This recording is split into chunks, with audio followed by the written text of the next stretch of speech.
Coach Day, congratulations on the victory. The Buckeyes now 13-0. Coach, would you like to make an opening statement, and then we'll open questions for players? Yeah, just, what a gritty win, that we knew it was going to be like this.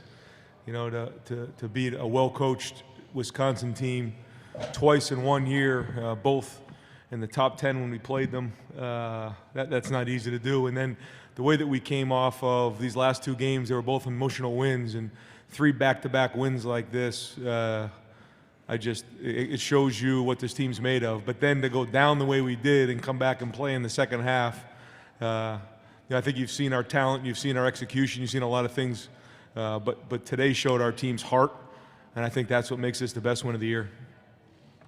We'd like to remind our media, please, to raise your hand with any questions. We'll acknowledge you here from the podium. Front row, please go ahead. Hey, Ryan, Ari Wasserman, The Athletic. Were you nervous at halftime? Was I nervous? Yeah. Yeah, I was a little nervous. Yeah, but we had a group of guys in that locker room who were barking at each other that they weren't going to leave this place without a win, and then we all got together and said, this is like life. It isn't always going to work out the way you want it, and the challenge was we were going to find out what was really made inside of us, and I thought you saw that. Right, and since the day you took this job, you've known what was ahead in terms of the expectations and where people thought this program needed to be. When you're looking back now, you go undefeated your first year, you beat the rival, now you're a Big Ten champion. Can you just take a deep breath? I know there's goals ahead, you want to win a national title, but can you, at the baseline of where you got, can you finally feel good about, hey, we did what we were supposed to do? I don't know. I know what you're saying. There's a lot of stories to be told tonight. I don't think my story is one of them, but I will say, when people are given opportunities in life and there's certain high expectations, you can't worry about those things. You just have to go. You just have to believe in yourself. And I thought of this as an opportunity, not as a situation where people were going to expect something that was unrealistic. And you just go and you just put your trust in the team. And I think this coaching staff is the best coaching staff in America. And I think these leaders and these players are the best in the country. And we still got a lot of football to play. You can't exhale. I don't know. It just that game was such an emotional game. I think we'll kind of get back to the hotel, take a deep breath, and then maybe get to enjoy it. Coach, we're going to direct your attention to front row on your right, please. Tino Bovenzi from Spectrum News. Things didn't come easy for Justin today at all, the first half. And then the second half, he kept swinging and ends up turning out being the MVP of the game. Can you just speak on his play and how he responded? Yeah, well, he didn't get a chance to practice as much as he would have liked to this week, and so I think early on it was a combination of our protection and maybe him just being a little rusty, just not getting the amount of reps and live reps that he needed during the week. Being a quarterback, so much is timing. And when you're in the NFL and you've had years and years and hundreds of games under your belt, maybe you don't need it as much. But when you're a 19-year-old sophomore who hasn't played a ton of football, you need to practice. And the way that he played today without having a full week of practice is incredible. And his heart is like I've never seen before. And the way he came out to play today goes to show you that. But that's a microcosm of this team. You know what I mean? You look at the way Chase went through this season. I mean, you could go through the different stories, but there's something special about these guys. Yeah, and then one for Chase. The defense really turned it up in the second half. You guys, I don't think, gave up a point. What was the difference for you guys to make that change? I think we just had to go back in and refocus, and just do the simple things like tackle, do our assignments. And, Coach Day, he just kept saying, just keep swinging. And, we just kept swinging, and we turned it out, and it turned out for the best. For our writers, we would like to please request let's ask questions for the players first to begin. We're going to go back to the third row on the left. Jay Gray's report. Chase, just to piggyback on his question, you guys found yourself down 14 points early. When you being the leader of that defense, what was the conversation that you were having with those guys in the huddle, because you hadn't found yourself in that position all season? Yeah, halftime, we went back in the locker room, and I just said there was no need for any yelling. because it was the simple things that, you know, we just weren't doing, like tackling and doing our jobs. And I feel like our second half, when we made those corrections, I feel like you see what happened, and we didn't give up any points. To the right, second row. Players, do you guys, there's going to be a lot of debate now. Do you think you deserve to be number one? And also for Coach Day, that question. And two, how much of coming out the way you guys did maybe had something to do with having played Wisconsin before, and it wasn't easy, but the final score was easy, I guess. Let's go and start with your first question. If you want to address that to the players, Justin, you want to take that one? Number one? You Do I deserve think to we be should number one. Yeah. Really, just looking at it and knowing the guys on our team, I feel like a lot of guys just have heart, and of course the outsiders can't really see that. But in my heart, I think we should be number one, and I hope we are. So. Chase? Definitely. I think we number one, point blank, period. I mean, I just feel like a team like this that, you know, hit a lot of adversity and has been tested, you know, many times in times like today.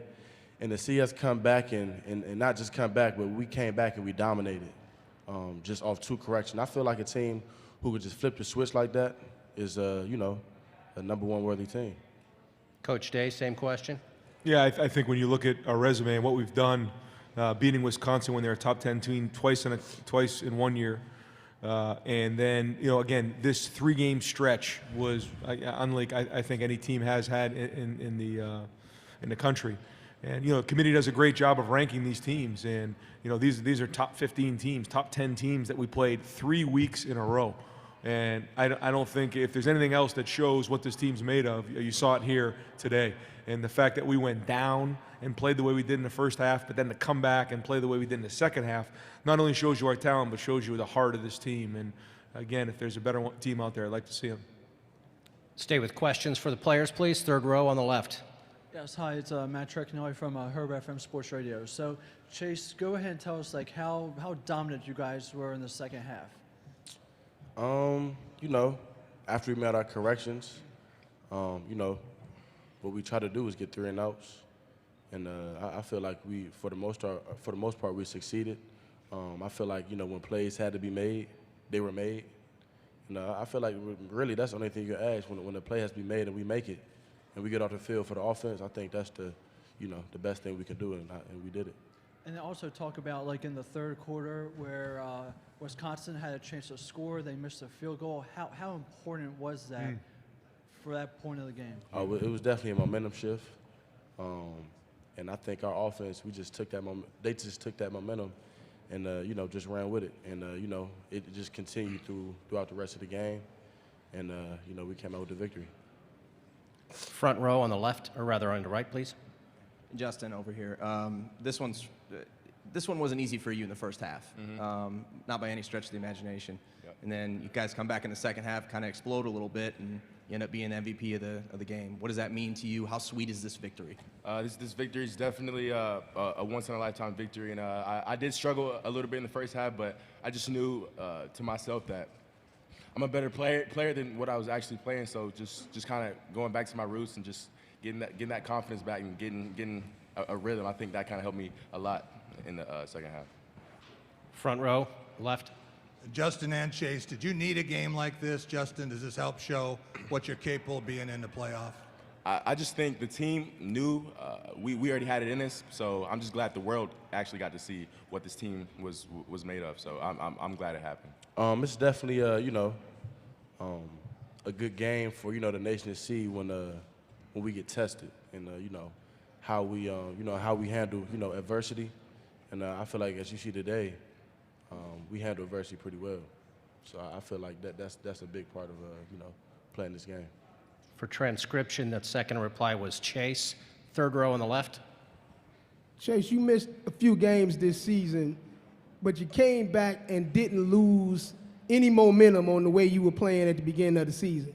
Talk to everybody about how you were able to keep that same momentum going after missing 2 or 3 weeks.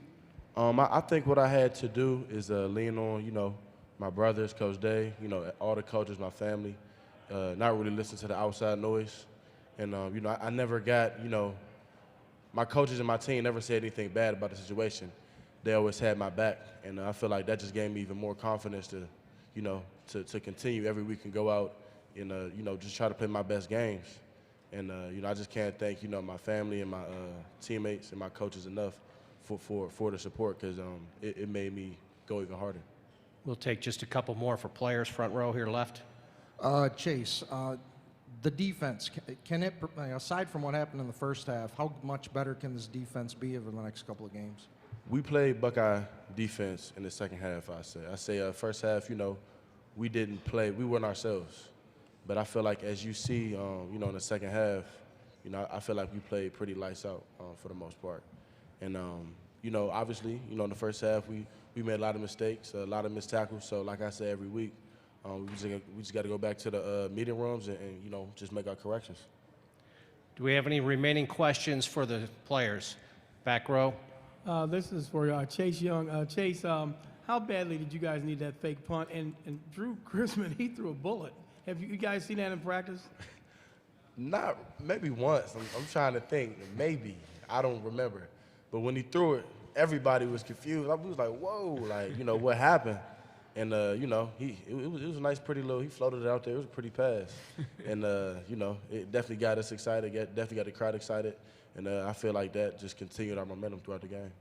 We'll end on that one for the players. We'll dismiss Chase and Justin. Congratulations. Coach, as we look for our next question, do you want to address the fake punt question?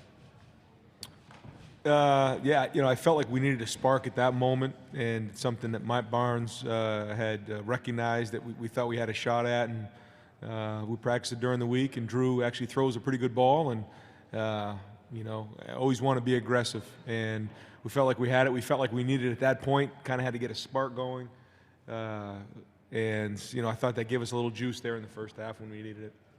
We'll take a few more for the coach. First row on the right, please. Coach, J.K. had another heavy carry game, and he delivered again. I mean, what does it say about him as a leader on this team to perform like this every single week, running the gauntlet on this tough schedule? Oh, man. I mean, 3 weeks in a row now, he's got 172 yards rushing on 33 carries. Wow. He ran hard. The offensive line, it wasn't. I mean, that's a good defense, and they kept swinging and swinging and swinging, and we were going uphill, and you know, we knew we weren't going to run Justin in this game. That makes a huge difference. When you can't run your quarterback and we're not reading guys the line of scrimmage, that changes everything. And so we knew going into the game that we weren't going to be able to do that. So we knew it was going to be hard, tough sledding, and they just kept swinging and kept playing hard. And I'm just proud of these guys, the way they responded. And then to follow that up, looking at the road ahead, it's most likely Clemson or Oklahoma, depending on where you guys end up, 1 or 2. The road doesn't get any easier from this point on. What's going to be the message to the guys when you guys find out tomorrow? Yeah, I told the guys enjoy this right now. You know, we finished the race. It was tough at the end. It was like neck and neck. We finally finished this race. They need to enjoy it, and then tomorrow we'll come up for air and figure this thing out and figure out where we are and all this. And, but we need to enjoy this. This was a long road. These last 3 weeks were hard. They were tough, emotional. And I think our team's blown out right now. I think they need a little break. They need to get away from this thing and take a deep breath, because that took everything we had to win that game. Couple of more for Coach Day, front row left. Ryan, some couple of new additions to the staff this year. Talk about the impact that Greg Madison has had, not only just on the defense, but on the overall program, his experience coming into this program. Yeah, it was huge. It was huge. That was one of the huge question marks coming into the season, and he's been a big part of our defensive success and the way that he's handled things. He's been in these spots before. He's got experience. You know, he's won national championships. He's done a lot of things, and so he's had a major impact on our staff, and his experience is really critical for us. Let's go row 2 and then row 1. Ryan Gino Green from College Sports Overload. Even in defeat, Jonathan Taylor went over 100 yards and became the 7th player in FBS history to have more than 6,000 yards rushing. Talk about the impact that he's had not only on the Big Ten but in college football. Oh, man, what a back. I've not seen many guys who have the combination that he has of size and change direction, body control, power. He's a talented back, and you know, it's been great to watch he and J.K. go back and forth here. And he ran hard, broke some tackles in the game, and nothing but credit for their not only their scheme and the way they're coached, but their talent, you know. And you know, he's one of the best backs in I guess in the Big Ten history, and he deserves all the credit he gets.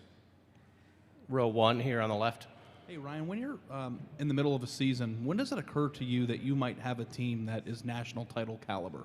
That's a great question. I think after the first Wisconsin game, you hope that maybe, we have a shot at this thing.